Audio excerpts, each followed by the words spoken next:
આપણી વચ્ચે જગદીશભાઈ જોશી એમને હું નિવેદન કરીશ કે તેઓ શ્રી અહીં આવીને અને પોતાના હૃદયગત ભાવ રજૂ કરે. સંક્ષેપતઃ શ્રી જગદીશભાઈ જોશી. સર્વેભ્યો નમો નમઃ. ખાલી છેલ્લા 8 દિવસથી હું સૂતો નથી એટલી જ તમને જાણકારી આપી છે. કારણ કે વિદેશથી રાત્રે 1 વાગે પ્રકાશ પંડ્યા ત્યાંથી ફોન કરે. એને અમેરિકામાં સવાર થાય, આપણી રાત થાય, અને ત્યાંથી વિદેશનું સંગઠન જેણે મારી સાથે શેર કર્યું છે, હું આપની સાથે શેર કરવા માંગુ છું.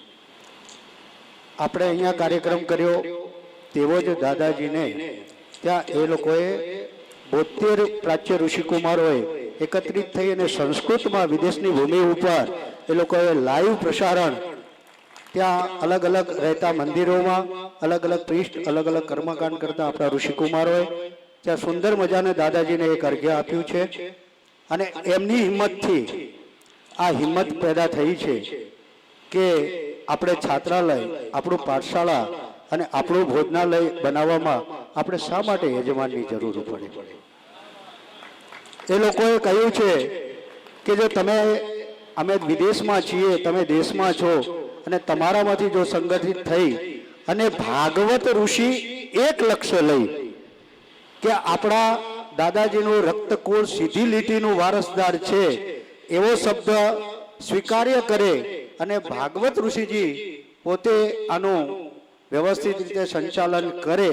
કારણ કે ક્ષણે ક્ષણે બહુ આવે છે, વિઘ્નો આવે છે, અને વિઘ્નો ઘણા બધા આપણે જાણીએ છીએ, ભલે બોલતા નથી, અંદર ખાને વાત કરીએ છીએ. એ વિઘ્નોને દૂર કરી અને ભાગવત ઋષિજી સંચાલન કરે ટ્રસ્ટનું અને ભાગવત વિદ્યાપીઠનું, તો વિદેશની ભૂમિમાં રહેતા આપણા ઋષિકુમારોએ કહ્યું છે કે અમે $2,000 આપણી છાત્રાલય માટે મોકલવા માટે તૈયાર છીએ. પણ અનુગામી તરીકે એનું પૂરું સંચાલન ભાગવત ઋષિ કરે. અને ભાગવત ઋષિજી આજે દાદાજીની પુણ્યતિથિએ એક સંકલ્પ કરે કે છાત્રાલય, પાઠશાળા અને ભોજનાલય એને નિર્માણ કરવાની અંદર આવતા અવરોધને તેઓ દૂર કરી આપશે. તો નિર્માણ કાર્ય આપણે શીઘ્રતાથી શરૂ કરશું અને રમાકાંતભાઈની નિવૃત્તિ પહેલા આપણે સિદ્ધ કરીને આપી દઈશું. એટલું આપણામાં બાહોબળ છે, એટલું આપણી પાસે યોગદાન છે, અને આપણે કરી શકીએ એવા બધા સક્ષમ છે. વિશેષતઃ દાદાજીની પુણ્યતિથિએ બધા એક જ સંકલ્પ લેવાનો છે કે આપણું આ ભવન આપણે નિર્માણ કરી અને એક ઋષિકુમાર એક ભવનમાં 12 મહિના ભવન બનતા લાગશે તો કદાચ પોતાનો 10મો ભાગ કર્મકાંડ કરતા હોય, એ 10મો ભાગ કદાચ ગુરુજનો હોય અને દાદાજીની કૃપાથી 1.5 લાખ રૂપિયા પગાર થયો, અમારા જેવા બિઝનેસમેનો મહિને 3-3, 4-4 લાખ રૂપિયા કમાતા થયા, એ કદાચ પોતાનો 12 મહિનાનો 10મો ભાગ આપશે તો પણ છાત્રાલય નિર્માણ થઈ જશે. આજની તારીખમાં બહુ તકલીફ વાળું કાર્યક્રમ છે. હું તો અહીંયા 2.5 મહિના સ્વયં ઓફિસમાં બેસીને જોઈને ગયો છું કે છાત્રાલય નિર્માણ કરવાની બહુ જરૂરી છે, પાઠશાળા નિર્માણ કરવાની બહુ જરૂરી છે, અને ભાગવત ઋષિજીને હિંમત આપવાની પણ આપણે બધાએ બહુ જરૂર છે.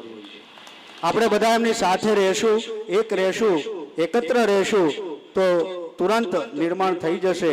અને એના માટે કરીને એક કોર કમિટી આપણી છાત્રનિધિ બની રહી છે, જે મોટા ગુરુજી વખતે હતી એવી જ, અને એને પારદર્શકતા આપવા માટે ઋષિજીની સાથે મળી, ટ્રસ્ટની સાથે મળી, ટ્રસ્ટીઓની સાથે મળી અને એક કોર કમિટી 3 સભાઓ કરવા જઈ રહ્યું છે.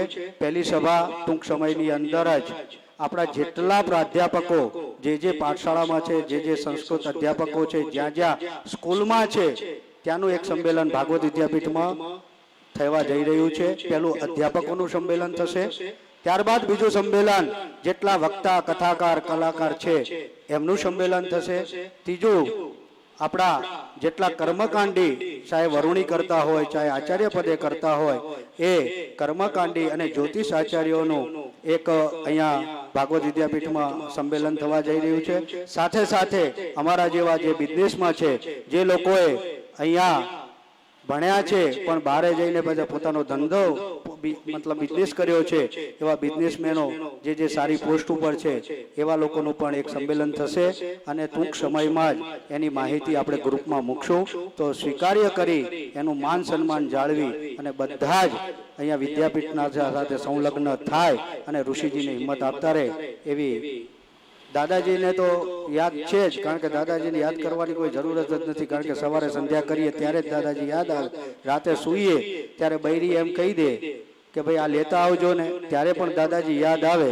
એટલે દાદાજી સ્મરણમાં જ છે, હૃદયમાં જ છે. આવો આ સાથે એક સારા સંકલ્પો સાથે આપણે આગામી વક્તાને સાંભળીએ અને મારી વાણીને અહીંયા વિરામ આપું. વધારે કાંઈ બહુ સંસ્કૃતમાં આવડતું નથી, કારણ કે બિઝનેસમાં ગયા પછી, હવેલી છોડ્યા પછી બહુ કર્મકાંડ કર્યું નથી.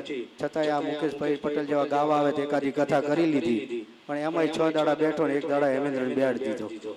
બધાને ખૂબ વંદન અને સાથે મળી અને એક નિર્માણ કાર્ય જે પંચોલીસર નું પણ એક સપનું છે. અહીંથી ગયેલા ભૂતપૂર્વ પ્રધાનાચાર્યોનું પણ સપનું છે, દાદાજીનું પણ સપનું છે અને આપણા બધાનું પણ સપનું છે કે અહીંયા કદાચ 75 રૂમની અંદર નામ લખાય તો પ્રાચ્ય ઋષિકુમારોના જ એ કરદમ ઋષિ ગુરુકુળ છે. તો કરદમ ઋષિ જ બનાવે, કરદમ ઋષિના આપણે દાદાજીએ બનાવ્યા છે, તો આપણે જ એ 75 રૂમની અંદર આપણું નામ, આપણા પિતાશ્રીનું નામ અહીંયા વર્ષો વર્ષ સુધી રહે, તો એવું આપણે નિર્માણ કાર્ય કરીને આપીએ એવી અભિલાષા સાથે મારી વાણીને વિરામ કરું છું.